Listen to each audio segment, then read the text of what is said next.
தீபத்தூண் விவகாரம் மீண்டும் சூடு பிடிக்க தொடங்கி இருக்கு சார். நேற்றைய தினம் வழக்கு மீண்டும் விசாரணைக்கு வந்திருக்கிறது. அது மீண்டும் மார்ச் 18க்கு தள்ளி போட்டிருக்காங்க.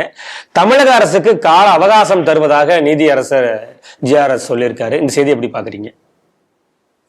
ஜிஆர்எஸ் மாதிரி ஒரு ஜென்யூனான நீதிபதி இல்லை என்று பார்க்கிறேன்.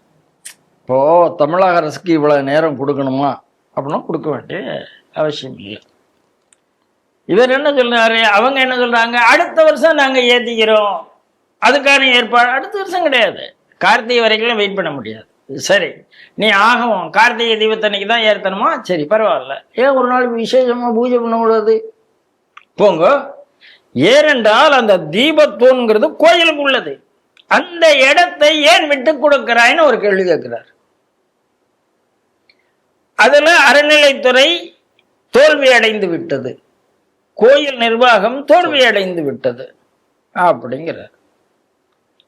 எல்லாரும் மன்னிப்பு கேட்டாச்சு, கலெக்டர் மன்னிப்பு கேட்டாச்சு, கமிஷனர் மன்னிப்பு கேட்டாச்சு, அசிஸ்டன்ட் கமிஷனர் மன்னிப்பு கேட்டாச்சு. அப்படின்னா என்ன அர்த்தம்? அவர்களெல்லாம் நாங்கள் செய்தது தவறு, கோர்ட்டு உத்தரவு தான் சரி என்பதை ஒப்புக்கொண்டு விட்டார்கள் அர்த்தம். ஒப்புக்கொண்டுட்டா இனிமே செய்ய வேண்டியதானே. அப்ப அவர் என்ன சொல்றாரு, அவமதிப்பு வழக்க நான் எடுக்க வேண்டும் என்றால் நீங்க அந்த இடத்துல ஏதாவது ரிச்சுவல்ஸ் பெர்ஃபார்ம் பண்ணணும் அப்படின்னு சொல்றாரு. ஒரு பூஜை பெர்ஃபார்ம், இதுக்கு போய் ஆகமத்தை கேட்கணுமா அதை கேட்கணுமான்னா எனக்கு புரியவே இல்லை. இதே திமுக அரசு ஆகமத்தை எந்த கோயில்களையும் மீறலையா? ஆகமத்தை மீறுவதுதான் திமுக அரசு. எந்த கோயில்ல நீங்க பிரகாரம் சுத்தி வர்ற மாதிரி இருக்கு, எல்லா கோயில்லையும் வர்ற மாதிரிதான் இருக்கு. அது ஆகமா தெரியலையா அவங்களுக்கு?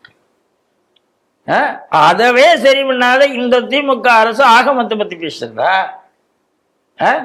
ஆகமே வேண்டாம் என்று சொல்லக்கூடிய ஒரு அரசாங்கம் தான் இது. அதனால திடீர்னு ஆகத்து மேல இவங்களுக்கு பற்று வந்து விட்டது, அதெல்லாம் நான் ஏற்றுக்கொள்ள போறதில்லை. இதை ஆகம விதிகளுக்கு கேட்க வேண்டும். ஆகம விதிகளுக்கு கேட்க வேண்டும்னா நீங்க அர்ச்சகர்லாம் நீ என்னெல்லாம் பண்ணிருக்க இது வரைக்கும். அதனாலதான் ஆகமம் இல்லாத கோயில்களுக்கு அர்ச்சகர்கள்ங்கிறத ஏற்றுக்கொண்டிருக்கிறார்கள் எல்லாத்தாரும். அதனால அவர் ஒரு நேரம் கொடுத்திருக்கிறார், நான் சொல்றத நீங்க செய்தாகணும், அதுல இருந்து தப்பிச்சு போக முடியாது. சரி, உடனடியா செய்யலையா, உங்களுக்கு நேரம் தரேன். எந்த அரசாங்கம் உங்களுக்கு கிடுக்கி போட்டு செய்யக்கூடாது என்று சொன்னதோ அந்த அரசாங்கத்தை செய்ய வைப்பேங்கிறது தான் ஜிஆர்எஸ் வேலையா இருக்கு. அரசியல் சாக்கு போக்கும் சொல்லக்கூடாது அப்படிங்கிற மாதிரியும் சொல்லக்கூடாதுன்னு சொல்றாங்க. அவங்க எலெக்ஷன் வருது, அதெல்லாம் எனக்கு அதை பத்தி எனக்கு கவலை கிடையாது. இது கோட் ஆஃப் கான்டக்ட்ல வராது, எலெக்ஷன் கோட் ஆஃப் கான்டக்ட்ல வராது.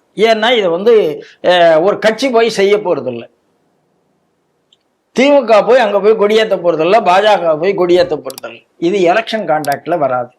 இது ரொட்டீனா நடக்கக்கூடிய ஒரு வழக்கு, அதுக்கான தீர்ப்பு. அதனால இதெல்லாம் காரணம் சொல்லாதீங்க, எனக்கு 2 வாரத்துல கொடுங்கன்னு கேட்டுக்கிறார்.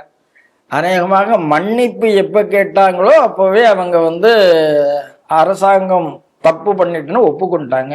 தப்பை சரி பண்ண வேண்டியதான அரசாங்கத்தினுடைய கடமை. திருப்பி போய் புதுசா காரணம் சொன்னா என்ன அர்த்தம்?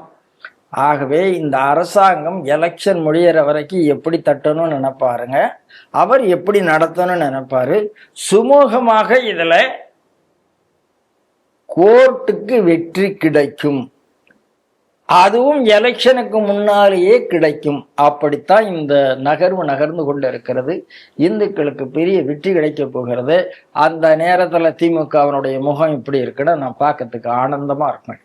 பார்க்கலாம்.